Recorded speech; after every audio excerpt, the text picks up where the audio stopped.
அனைவருக்கும் வணக்கம். இன்னைக்கு நம்ம என்ன பார்க்க போறோம் அப்படின்னு பார்த்தீங்கன்னா, பகத்சிங் அப்படின்ற தலைப்புல இருக்கக்கூடிய பிஒய்க்யூ தான் என்ன செய்ய போறோம் அப்படின்னா, இன்னைக்கு பார்க்க போறோம். இந்த பகத்சிங் அப்படின்னு சொல்லக்கூடிய இந்த விடுதலை போராட்ட வீரர்கள்ல இருந்து ஒவ்வொரு கொஸ்டின் என்ன செய்யுது அப்படின்னா, ஒவ்வொரு தடவையும் இடம்பெறுது. அது அவங்க எழுதின புத்தகங்களா இருக்கலாம், அவங்க எழுதின கட்டுரையாக இருக்கலாம், அல்லது அவங்க சொன்ன ஏதாவது ஒரு முக்கியமான மெசேஜா இருக்கலாம். இப்படி எதையாவது ஒரு விஷயத்த கோட் பண்ணி இந்த தலைவர்கள்ல இருந்து கொஸ்டின் வந்துட்டே இருக்கு. ஸோ நம்ம இந்த மாதிரி தலைவர்களினுடைய பிஒய்க்யூவும் என்ன செய்ய போறோம் அப்படின்னா பார்க்க போறோம். ஸோ அந்த வரிசையில the article why am an atheist அப்படின்னு சொல்லக்கூடிய அதை வந்து எழுதினது யாருன்னு கேட்டிருக்காங்க. நான் ஏன் நாத்திகவாதி அப்படின்ற கட்டுரையை எழுதியவர் யார் அப்படின்னு. ஆக்சுவலி இவர் எழுதின புக் என்னன்னா, நான் ஏன் நாத்திகன் ஆனேன் அப்படின்ற புக். இதை எப்ப எழுதுவார் அப்படின்னா 1930 என்ன செய்வார் அப்படின்னா எழுதுவார். 1930 வந்து என்ன செய்வார் அப்படின்னா எழுதுவார். ஸோ அப்ப வந்து அவர் எங்க இருப்பார் அப்படின்னா ஜெயில இருப்பார். ஸோ அப்ப நான் ஏன் நாத்திகன் ஆனேன் அப்படின்ற அந்த புத்தகத்தை எழுதினது யார் அப்படின்னா பகத்சிங். பகத்சிங் பத்தி தெரிஞ்சுக்கிறதுக்கு முன்னாடி, பகத்சிங் வந்து செப்டம்பர் மாசம் 28 1907 என்ன செய்வார் அப்படின்னா, அதாவது வந்து இவர் ஒரு இந்திய விடுதலை போராட்ட வீரரும், இந்திய விடுதலை இயக்கத்துல ஒரு குறிப்பிட்ட ஒரு புரட்சியாளர் அப்படின்னே இவர் சொன்னார். இந்த காரணத்துக்காக இவர் ஷாஹீது பகத்சிங் அப்படின்னு அழைக்கப்பட்டார். இது கூட கொஸ்டின் கேட்கலாம். ஷாஹீது பகத்சிங் அப்படின்னு அழைக்கப்பட்டார். இந்த ஷாஹீது அப்படின்னா என்ன பொருள் அப்படின்னா மாவீரர் அப்படின்னு சொல்லுவாங்க. இவரை இந்தியாவின் முதலாவது மார்க்சியவாதி அப்படின்னு சொல்லி என்ன செய்வாங்க அப்படின்னா சொல்லுவாங்க. ஸோ இவருடைய பிறப்பு இப்போ செப்டம்பர் 28 1907. அப்ப எப்ப இறந்து போனாரு? மார்ச் 23 சம பகலிரவு நாள் நினைக்கிறேன். இந்த டேல 1931. இப்பதான் வந்து பாத்தீங்கன்னா நம்மளுடைய வட்டமேசை மாநாடுகள் நடக்கும்போது பகத்சிங்கை தூக்குல போடுறத பத்தி காந்தி எதுவுமே பேச மாட்டாருன்ற ஒரு கான்ட்ரவர்ஷியல் டாபிக்கும் இந்த இடத்துல இருக்கும். அப்ப இவருக்கு பேரு ஷாகீது பகத்சிங்னு சொல்லுவாங்க. ஷாகீது அப்படின்னா மாவீரர். இவர் என்ன சொல்றாங்க அப்படின்னா வரலாற்று ஆசிரியர்கள் இந்தியாவின் முதல் மார்க்சியவாதி அப்படின்னு சொல்றாங்க. சோ பகத்சிங் பற்றிய கூற்றுகள்ல அடுத்து 2வது கேள்வி பாருங்க. பகத்சிங் பற்றிய கூற்றுகள்ல தவறானது சரியானது எது அப்படின்னு கேக்குறாங்க. மைக்கேல் ஓ டயர் அவரால் கொல்லப்பட்டார் அப்படின்னு கொடுத்திருக்காங்க. மைக்கேல் ஓ டயர் அவரால் கொல்லப்பட்டார் அப்படின்னு கொடுத்திருக்காங்க. சரி, இந்த பகத்சிங் என்ன பண்ணாரு அப்படின்றது இருக்கட்டும். அடுத்து 2வது பாருங்களேன். லாகூர்ல லாலா லஜபதி ராய் மீது நடத்தப்பட்ட தடியடி தாக்குதலுக்கு காரணமான காவல் அதிகாரி சாண்டர்ஸை சுட்டு கொன்றார் அப்படின்னு 2 ஸ்டேட்மெண்ட் கொடுத்திருக்காங்க. முதல்ல பகத்சிங் வந்து இந்தியாவில் பிரிட்டானிய ஆட்சிக்கு எதிராக ஒரு போராடின ஒரு குடும்பத்துல பிறந்தவர். ஸோ வந்து பொது உடைமை கொள்கைகளால் ஈர்க்கப்பட்டவர் என்ன பண்றாரு அப்படின்னா ஹிந்துஸ்தான் குடியரசு அமைப்பு அப்படின்னு சொல்லக்கூடிய ஒரு புரட்சி அமைப்புல தலைவர்கள்ல ஒருத்தரா மாறுறாரு. அவர் 63 நாள் சிறையில் இருப்பாரு. அப்ப வந்து பாத்தீங்கன்னா ஏனைய பிரிட்டன் கைதிகளுக்கு இணையாக இந்திய கைதிகளுக்கும் சம உரிமை பெறணும் அப்படின்னு சொல்லி உண்ணாவிரதெல்லாம் அங்க போய் இருந்துகிட்டு இருப்பாரு. ஸோ அந்த அளவுக்கு இவர் வந்து ஒரு பெரிய தீரமிக்க ஒரு நபர். ஸோ பஞ்சாப் சிங்கம் முதுபெரும் காங்கிரஸ் தலைவராக இருந்த லாலா லஜபதி ராய் மேல என்ன பண்ணுவாங்க அப்படின்னா தாக்குதல் நடத்துவாங்க. அப்ப என்ன பண்ணுவார் அப்படின்னா அவர் சைமன் கமிஷனுடைய எதிர்ப்புல லாலா கொல்லப்பட்டுருவார். ஸோ அந்த லாலாவினுடைய அந்த கொலைக்கு காரணமாக இருந்த அந்த காவல் அதிகாரியை சுட்டு கொன்ற குற்றத்துக்காக தான் இவரை வந்து தூக்கில போடுவாங்க. ஸோ சாண்டர்ஸை வந்து அவர் சுட்டுக் கொள்வார். அந்த காவல் அதிகாரி யார் அப்படின்னா சாண்டர்ஸ். அவரை வந்து சுட்டுக் கொள்வார். ஸோ மைக்கேல் ஓ டயரை வந்து அவர் என்ன செய்யல அப்படின்னா கொல்லலை. இதை வந்து உத்தம் சிங் தான் என்ன செய்வார் அப்படின்னா பண்ணுவார். சரி, அப்ப இதுல ஆன்சர் என்ன அப்படின்னா 2 மட்டும் சரி. அடுத்து பாருங்க. பகத்சிங், ராஜ்குரு, சுக்தேவ். அதாவது பகத்சிங், ராஜ்குரு, சுக்தேவ் ஆகியோர் தூக்கிலிடப்பட்ட நாள் என்னைக்கு அப்படின்னு. அதாவது இவங்க தூக்கிலிடப்பட்ட நாள் மார்ச் 23 1931. இவங்க இந்திய சுதந்திர போராட்டத்தின் அமரர் தீரர்கள் அப்படின்னு சொல்லுவாங்க. பகத்சிங் வந்து அவருடைய 24 வயதுல என்ன செய்யப்படுவார் அப்படின்னா தூக்கிலிடப்படுவார். சரியா? பகத்சிங் தூக்கு தண்டனையின் போது வெள்ளையர்கள் என்ன பண்றாங்கன்னா அந்த பத்திரத்துல காந்தி வந்து கையெழுத்து போட்டாரு. அதாவது வெள்ளையர்கள் கேட்ட தூக்கு தண்டனையை அங்கீகரிக்கக்கூடிய பத்திரத்துல காந்தி கையெழுத்து போடுவாரு. இந்த லெஜண்ட் ஆஃப் பகத்சிங் அப்படின்ற இந்தி திரைப்படத்துல இந்த தண்டனைக்கான அந்த ஒப்பீடு பத்திரம் இருக்குல்ல, அதுல கையெழுத்திட்டதுக்காக காந்தியை கடுமையா விமர்சிக்கிறது மாதிரியான காட்சிகள் இடம்பெற்றிருக்கும். அது காந்தி இர்வின் ஒப்பந்தத்துல அதுவும் இருக்கும் அப்படின்னு ஒரு கான்செப்ட் என்ன செய்யறாங்க அப்படின்னா சொல்றாங்க. சரி, இப்ப பகத்சிங்கை தூக்கில போட்ட நாள் இன்னைக்கு அப்படின்னா மார்ச் 23 1931. இவர் நிறைய வந்து புரட்சிகள்லாம் பண்றாரு இல்லையா? ஸோ பகத்சிங் வந்து ஹிந்துஸ்தான் ரிபப்ளிக் அந்த அமைப்புல வந்து ஒரு தலைவராகவும் என்ன ஹிந்துஸ்தான் குடியரசு அமைப்புல தலைவராக இருப்பாரு. அதே மாதிரி வந்து பாத்தீங்கன்னா சோசியலிச கொள்கைகள் வந்து இந்தியாவில் பரப்புறதுல அவர் ரொம்ப முக்கியமானதாக இருந்தார். பகத்சிங் வந்து தூக்கில போடுறதுக்கு முன்னாடி தன்னோட அப்பாவுக்கு அவர் ஏன் கடவுள் மறுப்பு அந்த கடவுள் மேல நம்பிக்கையற்ற ஒரு நாத்திகனாக மாறினாரு. ஏன்னா இவர் வந்து அந்த சிறையில எழுதின புக் என்ன, நான் ஏன் நாத்திகன் ஆனேன். அப்ப நான் ஏன் நாத்திகன் ஆனேன் அப்படின்ற அந்த கடிதத்தை Y I am an atheist அப்படின்னு சொல்லக்கூடிய அந்த புக்கே யாருக்கு எழுதினது அப்படின்னு பாத்தீங்கன்னா அவங்க அப்பாவுக்கு தான் அவர் எழுதியிருப்பார். இந்த புக் எழுதினார் இல்லையா, இது வந்து பாத்தீங்கன்னா ஒரு லெட்டர். அதாவது நான் ஏன் வந்து நாத்திகனா மாறினேன் அப்படின்றத அவங்க அப்பாவுக்கு எழுதுவார். ஸோ வந்து அந்த இதான் என்ன பண்ணுவார் அப்படின்னா தோழர் ப ஜீவானந்தம் என்ன பண்ணுவாருன்னா மொழிபெயர்த்து என்ன பண்ணுவாரு, ஒரு புக்கா போடுவார். சரிங்களா? ஸோ அந்த வேலையும் அவர் என்ன செஞ்சிருப்பாரு அப்படின்னா பண்ணியிருப்பார். ஸோ பகத்சிங் வந்து பஞ்சாப்ல வந்து லயார்பூர் அப்படின்ற ஒரு கிராமத்துல 2வது பையனா பிறந்திருப்பார். விடுதலை போராட்ட வீரர்களை கொண்ட சீக்கிய குடும்பத்துல பிறந்ததுனால இவருக்கு இளம் வயதிலே என்ன இருக்கு அப்படின்னா நாட்டுப்பற்று அதிகம். சரிங்களா? தயானந்த சரஸ்வதி இருக்காருல, அவருடைய இந்து சமய இயக்கமான ஆரிய சமாஜத்தை பின்பற்றக்கூடிய நபராக இருந்தார் அப்படின்றது ஒரு முக்கியமானது.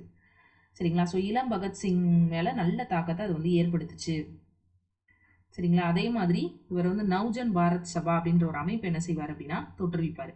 இந்த நவ்ஜன் பாரத் சபா அப்படின்ற அந்த அமைப்பை நிறுவியவர் யாருன்னு கேட்குறாங்க, பகத்சிங்.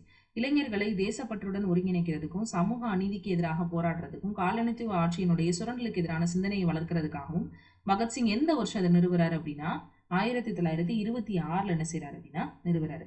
அதாவது பகத்சிங் தன்னோட வயதை ஒத்த பல சீக்கியர்கள் மாதிரி கல்சா உயர்நிலை பள்ளிக்கு போல. ஏன்னா அங்க வந்து அந்த அலுவலர்கள் எல்லாமே பிரிட்டிஷ்காரங்க மேல நிறைய விசுவாசம் காட்டினாங்க. அது அவரோட தாத்தாவுக்கு பிடிக்கல. அப்ப வந்து தயானந்த சரஸ்வதியினுடைய அந்த ஒரு பள்ளியா இருக்கும்ல, தயானந்த ஆங்கிலோ வேதிக் பள்ளிகள் 1886ல தொடங்குவாருன்னு நினைக்கிறேன், 4 or 6.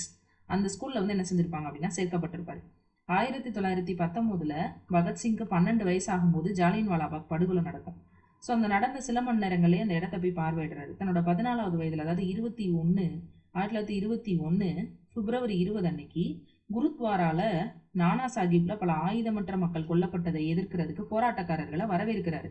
பகத்சிங் இளைய புரட்சி இயக்கத்துல தன்னை இணைச்சுக்கிறாரு. யங் ரெவல்யூஷனரி மூவ்மெண்ட் அப்படின்றதுல தன்னை இணைச்சுக்கிறாரு. 1923ல பகத்சிங் லாகூர்ல இருக்கக்கூடிய தேசிய கல்லூரியில சேர்றாரு. பஞ்சாப்ல ஹிந்தி சாகித்ய சம்மேளனம் நடத்தின கட்டுரை போட்டியில பஞ்சாபின் பிரச்சனைகளை பத்தி எழுதி வெற்றி பெற்றிருப்பாரு. 1926ல நவ்ஜன் பாரத் சபா அப்படின்றது ஹிந்தியில இந்தியாவின் இளைஞர்கள் சங்கம் அப்படின்ற ஒரு அமைப்பு. அது வந்து சொல்லணும்னா ஹிந்தியில சொல்லணும்னா நவ்ஜன் பாரத் சபா. பட் இதுக்கு சரியான தமிழ் மீனிங் என்னன்னா இந்தியாவின் இளைஞர்கள் சங்கம் அப்படின்னு ஒரு அமைப்பை வந்து நிறுவுவார். சரிங்களா? தனக்கு திருமணம் செய்து வைக்கிறத தவிர்க்கிறதுக்காகவே தன்னோட வீட்டுல இருந்து கான்பூருக்கு ஓடி போன ஒரு நபர் தான் யார் அப்படின்னா நம்மளுடைய பகத்சிங். அடுத்து பகத்சிங் தொடர்பான கீழ்கண்ட கூற்றுகளை கவனிக்க. 1930ல பகத்சிங் சிட்டகாங் ஆயுத கிடங்கு தாக்குதல்களை நடத்தினாரு. அதாவது சூர்யாசன் இவங்களோட எல்லாம் நடக்கும். சரிங்களா? ஸோ அடுத்தது பாருங்க, 1929ல பகத்சிங் பி.கே. தத் மத்திய சட்டப்பேரவை மண்டபத்துக்கு புகை குண்டு வீசினாங்க. 1925ஆம் ஆண்டு பகத்சிங் இந்துஸ்தான் குடியரசு படை 26ல நிறுவுவார்.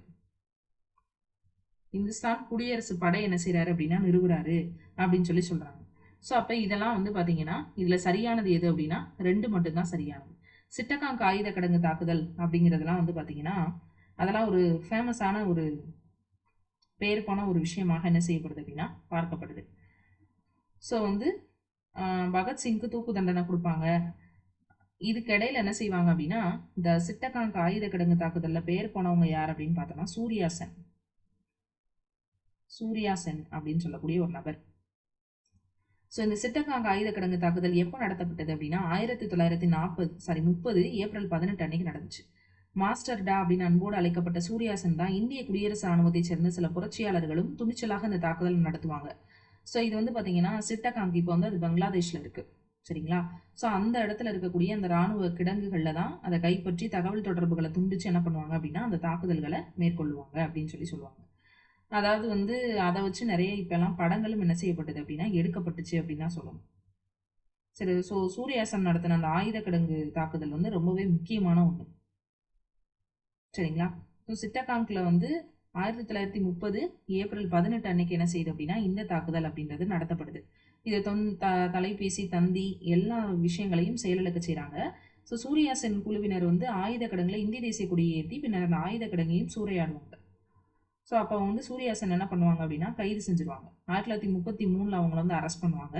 ஸோ சூர்யாசனை தூக்கிலிடுறதுக்கு முன்னாடி அவங்களோட ஒவ்வொரு பற்களையும் கொரடை வச்சு பிடுங்கி எடுத்தாங்க. அதுக்கப்புறம் கால் மற்றும் கைகளில் இருக்கக்கூடிய அனைத்து மூட்டெலும்புகளையும் சுத்தியால உடைச்சாங்க அப்படின்னு சொல்றாங்க. ஸோ உணர்வு இழந்த நிலையில தான் அவங்கள வந்து என்ன செய்யறாங்க அப்படின்னா தூக்கில தொங்க விடுறாங்க அப்படின்னு சொல்றாங்க. ஸோ இந்திய திரைப்பட இயக்குனர் வந்து கௌரிகர் அப்படின்ற ஒருத்தர் 2010 கேலின் ஹம்ஜி ஜான்சே அப்படின்ற திரைப்படத்துல சூர்யாசனோட வாழ்க்கையை வந்து படம் பிடிச்சு காட்டுறாங்க. சரியா? அடுத்து இந்திய குடியரசு இராணுவம். அதாவது இந்த இந்துஸ்தான் குடியரசு இராணுவம் அப்படின்றது வந்து 1925 நவ்ஜன் பாரத் சபா அப்படின்றத 1926. இந்த இந்துஸ்தான் குடியரசு இராணுவம் இருக்குல்ல, அந்த குடியரசு இராணுவம் அப்படின்றது பார்த்தீங்கன்னா 1924. சாரி, 1924. ஸோ 1924 தொடங்கப்பட்ட ஒரு அமைப்பு தான் என்னது அப்படின்னா இந்த இந்துஸ்தான் குடியரசு ராணுவம். பிரிட்டிஷ் ஆட்சியை ஆயுத புரட்சி மூலமாக வீழ்த்தி சுதந்திர இந்தியாவை உருவாக்கணும் அப்படின்றதுக்காக தொடங்கப்பட்ட ஒரு அமைப்பு. 1928 ஹிந்துஸ்தான் சோசலிச குடியரசு அமைப்பு அப்படின்னு சொல்லி 28 என்ன செய்யப்படுது அப்படின்னா இது பெயர் மாற்றம் செய்யப்படுது. அப்ப இது யார் ஸ்டார்ட் பண்ணிருப்பா அப்படின்னா ராம் பிரசாத் பிஸ்மில், சுதேந்திரநாத் ஜன்யால், யோகேஷ் சந்திர சாட்டர்ஜி, அஸ்பகுல்லா கான் இவங்க எல்லாருமே இது முறையா நிறுவுவாங்க. சரியா? ஸோ அப்ப இதுல பகத்சிங் எங்கே வருவார் அப்படின்னா இந்த 28 பெயர் மாற்றம் செய்யறாங்கல்ல அப்பதான் என்ன பண்ணுவார் அப்படின்னா அங்க ஜாயின் பண்ணுவார். ஸோ இந்திய குடியரசு படையை நிறுவனார் அப்படின்னு சொன்னது தப்பு. சிட்டக்கா காகித படங்க சூரியாசன். ஸோ அப்போ 2 மட்டும் சரி. பகத்சிங்கை எப்போ தூக்கில் போட்டாங்க அப்படின்னா லாகூர்ல போடுவாங்க. எப்போ மார்ச் 23, 1931 லாகூர்ல தான் என்ன செய்வாங்கன்னா தூக்கில் போடுவாங்க. ஸோ நவ்ஜன் பாரத் சபா 1926. இவர் எப்போ குடியரசு ராணுவத்தில் இணையிறாரு? 28. பகத்சிங் தூக்கிலிடப்பட்டது 31. இந்த குண்டு போடுறாங்கல்ல சரிங்களா, எங்க நம்மளோட இந்த சட்டமன்றத்துல பகத்சிங் குண்டு வீசுவார்ல அந்த டேட் அப்படின்றத வச்சு இதை என்ன செய்யறாங்க அப்படின்னா கால்குலேட் பண்றாங்க. ஸோ பகத்சிங் குண்டு வீசுறது அப்படின்றது ரொம்ப முக்கியமான ஒரு விஷயமாக என்ன செய்யப்படுது அப்படின்னா பார்க்கப்பட்ட ஒரு விஷயம். ஏன்னா சட்டமன்றத்துல அவர் வீசின குண்டு தவறி வேற ஒருத்தர் மேல என்ன செய்யும் அப்படின்னா பற்றும். ஸோ அதாவது பகத்சிங் மற்றும் பத்துகேஸ்வர தத் இவங்க 2 பேரும் சேர்ந்து 1929 ஏப்ரல் 8 டெல்லியில இருக்கக்கூடிய மத்திய சட்டமன்றத்தின் மேல 2 குண்டுகளை வீசுறாங்க. ஆங்கிலேய அரசின் பொது பாதுகாப்பு மற்றும் தொழில் தகராறு மசோதாக்களை எதிர்த்து என்ன பண்றாங்க அப்படின்னா இந்த குண்டுகள் வீசப்படுது, புகை குண்டு. ஸோ பாத்தீங்கன்னா இந்தியர்களை அடக்கும் ஆங்கிலேயர் அரசின் சட்டங்களை எதிர்த்து செவிடர்கள் கேட்கும் வகையில் சத்தம் தேவை அப்படிங்கிறதுனுடைய அடிப்படையில் அதை பண்றாங்க. உயிர் சேதம் இருக்கக்கூடாதுன்றத கவனமா வச்சுதான் அதை புகை குண்டா வீசுறாங்க. குண்டு வீசினோன்னா இன்குலாப் ஜிந்தாபாத் அப்படின்னு சொல்றாங்க. இன்குலாப் ஜிந்தாபாத்னா புரட்சி ஓங்குக அப்படின்னு சொல்றாங்க. ஸோ இந்த ஆர்டரை வச்சு நீங்க பாத்தீங்கன்னா ஆப்ஷன் பி. அடுத்து பகத்சிங் அவருடைய தாயாரோட பேர் என்ன அப்படின்னு கேட்டிருக்காங்க. வித்யாவதி. அவங்க அம்மாவோட பேர் என்னன்னா வித்யாவதி. பகத்சிங்கை தியாக பாதைக்கு செல்ல ஊக்கமளித்த ஒரு நபர். இன்குலாப் ஜிந்தாபாத் அப்படின்னா என்ன அர்த்தம்? பகத்சிங்குடைய குரல் அந்த குண்டு வீசும் போது அவர் போட்டது அப்படின்னா புரட்சி ஓங்குக அப்படின்னு அர்த்தம். சரிங்களா? சுதந்திர போராட்டத்துல இளைஞர்களை ஒரு உந்தி தள்ளுறதுக்கு ஒரு முக்கியமான விஷயமாக இருந்தது. 1929 மத்திய சட்டமன்றத்தில் வெடிகுண்டு வீசப்பட்டதை செய்தவங்க யார் அப்படின்னா பகத்சிங்கும் பத்துகேஸ்வர தத்தும். எந்த வருஷம் செஞ்சிருப்பாங்க? 1929 ஏப்ரல் 8 செஞ்சிருப்பாங்க. நிறைய டேட் வரும், அதை ஞாபகம் வச்சுக்கோங்க. அவங்களோட நோக்கம் யாரையும் கொல்லணும்ன்றது கிடையாது, கேட்கப்படாதவரினுடைய குரலை கேட்க செய்யணும் அப்படிங்கிறதான். அப்ப நான் ஏன் நாத்திக நானேன்றத பகத்சிங் யாருக்கு எழுதினாருன்னா அவங்க அப்பாவுக்கு எழுதினாரு. அதை தமிழ்ல டிரான்ஸ்லேட் பண்ணி என்ன பண்ணிருப்பாங்க அப்படின்னா நம்மளுடைய தோழர் ஜீவானந்தம் அதை எழுதியிருப்பாரு. சரிங்களா? அடுத்து பாத்தீங்கன்னா பின்வருவனவற்றிற்கு இடையான சரியான பொருத்தங்களை தேர்ந்தெடுக்க பகத்சிங் என்ன செய்யறாரு அப்படின்னா ஹிந்துஸ்தான் சோசியலிஸ்ட் ரிபப்ளிக் அந்த சீரமைப்பு அமைப்பை என்ன செய்யறாரு அப்படின்னா அதுல இணைகிறாரு. அதை இணைஞ்சு அதை மாத்துறாரு, மறு உயிர்ப்பு கொடுக்குறாரு. சரிங்களா? 1928 சுபாஷ் சந்திர போஸ் எனக்கு ரத்தத்தை கொடுங்கள், நான் உங்களுக்கு சுதந்திரம் தருகிறேன் அப்படின்னு சொன்னது சுபாஷ் சந்திர போஸ். இளைஞர்களை அதை என்கிட்ட கொடுங்க, நான் சரி இளைஞர்களை என்னிடம் அனுப்புங்கள் சொன்னது விவேகானந்தர். சுசீர்குமார் என்ன சொல்றாருன்னா இந்திய ராணுவத்தினுடைய நிறுவனர் அப்படின்னு கொடுத்துருக்காங்க. அதாவது founder of Indian National Army அவர் கிடையாது. இந்திய தேசிய ராணுவத்தை வடிவமைத்தது நம்ம நேதாஜி அப்படின்னு நம்ம சொல்லிட்டு இருக்கோம். ஆனா ஐஎன்ஏ உருவாக்குனவர் யார் அப்படின்னா அவர் கிடையாது. சரிங்களா? ஐஎன்ஏ அதுல போய் நேதாஜி இணைவாரு. சரிங்களா? ஐஎன்ஏவை யார் உருவாக்குனா அப்படின்னு பாத்தீங்கன்னா இந்திய தேசிய ராணுவம் கேப்டன் மோகன் சிங்கும் ராஸ்பிகாரி போஸ் அவங்க 2 பேரால சிங்கப்பூர்ல உருவாக்கப்பட்டுச்சு. நேதாஜி என்ன பண்றாரு அப்படின்னா 1943 என்ன பண்ணுவாருன்னா அவரோட தலைமையில புத்துயிர் பெற்ற ஆசாத் ஹிந்த் பௌஜ் அப்படின்னு மறுபெயரிட்டு செயல்பட தொடங்குச்சு. ஸோ அப்போ 3வது ஸ்டேட்மெண்ட் தப்பு, ஏன்னா சுசீர்குமார் கிடையாது. அடுத்து ஒத்துழையாமை இயக்கத்தினுடைய ஆலோசகராக இருந்தவர் யார் அப்படின்னு கேட்கிறாங்க. அதாவது adviser to non cooperation movement அப்படின்னு சொல்றாங்க. ஸோ அப்போ அப்படி சொல்லும் போது பாத்தீங்கன்னா அதுவும் யார் கிடையாது அப்படின்னா சுகிதா கிருபாலினி என்ன செய்யாது அப்படின்னா கிடையாது. ஸோ அந்த வரிசையில் ஆன்சர் பார்த்தீங்கன்னா 1, 2 தான் என்னது அப்படின்னா answer. Adviser to non cooperation movement அப்படின்னு சொல்றாங்க. அப்ப அது யார் இருந்தா அப்படின்னு பாத்தீங்கன்னா ஒத்துழையாமை இயக்கத்தினுடைய ஆலோசகராக கிருபாலினி கிடையாது. யார் மட்டும்தான் இருந்தா அப்படின்னா மகாத்மா காந்தி மட்டும்தான் என்ன செஞ்சிருப்பாரு அப்படின்னா இருந்திருப்பாரு. ஸோ அந்த வரிசையில 1, 2 மட்டும் சரி. அடுத்து விவசாயிகள் என்ன பண்றாங்க அப்படின்னா அந்நிய நுகத்தடியிலிருந்து மட்டுமில்லாமல் நிலப்பிரபுக்கள் மற்றும் முதலாளிகளின் அடிமைத்தனத்திலிருந்தும் தங்களை விடுவித்துக் கொள்ள வேண்டும் அப்படின்னு எழுதினது யார் அப்படின்னா பகத்சிங். விவசாயிகள் அந்நிய நுகத்தடியிலிருந்து மட்டும் இல்லாம நிலப்பிரபுக்களினுடைய அடிமைத்தனத்திலிருந்தும் தங்களை விடுவித்துக் கொள்ளணும் அப்படின்ற ஒரு ஸ்டேட்மெண்ட்டை முன் வச்சவர் நம்ம பகத்சிங். அவங்க வந்து இந்த சட்டமன்றத்துல குண்டு வீசினாங்க இல்லையா, அதை யார் யார் பண்ணான்னு கேட்குறாங்க. பட்டிகேஸ்வரா தத் அப்படின்னு சொல்லக்கூடிய பி.கே. தத்தும் பகத்சிங்கும் ஏப்ரல் 8, 1929 குண்டெறிஞ்சிருப்பாங்க. புரட்சிகர மாதா சபை, ரெவல்யூஷனரி பாரத மாதா சபை, அதை நிறுவனது யாருன்னு கேட்குறாங்க. அஜித் சிங். பாரத மாதா சபையில தான் யாரு, நீலகண்ட பிரம்மாச்சாரி, இவங்க எல்லாரும் இருப்பாங்க இல்லையா. ஸோ புரட்சிகர பாரத மாதா சபை அப்படின்ற அமைப்பை நிறுவனது யார் அப்படின்னா அஜித் சிங். சரியா, இந்த அஜித் சிங் பத்தி நம்ம என்ன செஞ்சுக்கணும் அப்படின்னா நிறையாவே தெரிஞ்சுக்கணும். ஸோ இந்த அஜித் சிங் தான் என்ன பண்றாரு அப்படின்னா பாரத மாதா சபை அப்படின்றத என்ன செய்யறாங்க அப்படின்னா ஸ்டார்ட் பண்றாங்க. அதாவது சுதந்திர போராட்ட வீரரான சர்தார் அஜித் சிங் என்ன பண்றாரு அப்படின்னா 1906 என்ன செய்யறாரு அப்படின்னா ஒரு புரட்சிகர ஒரு அமைப்பை வந்து உருவாக்குறாரு. இவரோட புகழ்பெற்ற தியாகி வந்து பகத்சிங்கினுடைய மாமா. பகத்சிங்கோட மாமா தான் யார் அப்படின்னா இந்த அஜித் சிங். சரியா, இந்த அமைப்பை வந்து நிறுவனவங்க யார் அப்படின்னா சர்தார் அஜித் சிங், அவரோட சகோதரர் கிஷன் சிங், அதாவது பகத்சிங்கோட அப்பா, அவங்களோட ஃப்ரெண்டு. இந்த அமைப்பு உருது மொழியில மெஹபூனே வதன் அப்படின்னும் அஞ்சுமணி மெஹாசிபினே வதான் அப்படின்னு சொன்னாங்க. காங்கிரசினுடைய மிதவாத வழிகளை தாண்டி தீவிரமான வழிகளில் சுதந்திரத்துக்கு போராடுறதா இதனுடைய முக்கியமான நோக்கம். 1857 புரட்சியில இருக்குல்ல, ஸோ அதனுடைய சிப்பாய் கழகத்தினுடைய 50வது விழாவாக 1907 மீண்டும் ஒரு புரட்சியை தூண்டணும் அப்படின்றதுக்காக திட்டமிட்டு இருந்தாங்க. பாரத மாதா அப்படின்ற பேர்ல ஒரு பத்திரிகையை வெளியிட்டு ஆங்கிலேய அரசுக்கு எதிராக புரட்சிகள் நடத்தினாங்க. 1907 வந்து பாத்தீங்கன்னா விவசாயிகளுக்கு எதிராக நடைபெற்ற பகடி சம்பால் ஜட்டா அப்படின்ற போராட்டத்தை அஜித் சிங் முன்னின்று நடத்தினார் அப்படின்றதும் குறிப்பிடத்தக்கது. ஸோ இதுல நம்ம பகத்சிங் பத்தி நல்லா டீட்டெயிலாக பார்த்திருக்கோம், அஜித் சிங் பத்தியும் பார்த்திருக்கோம். ஸோ இந்த டீட்டெயில்ஸ் உங்களுக்கு ரொம்பவே யூஸ்ஃபுல்லா இருந்திருக்கும். ஸோ தொடர்ந்து கன்சல்ட் பண்ணுங்க, நிறைய வந்து மார்க்ஸ் பண்ணுங்க.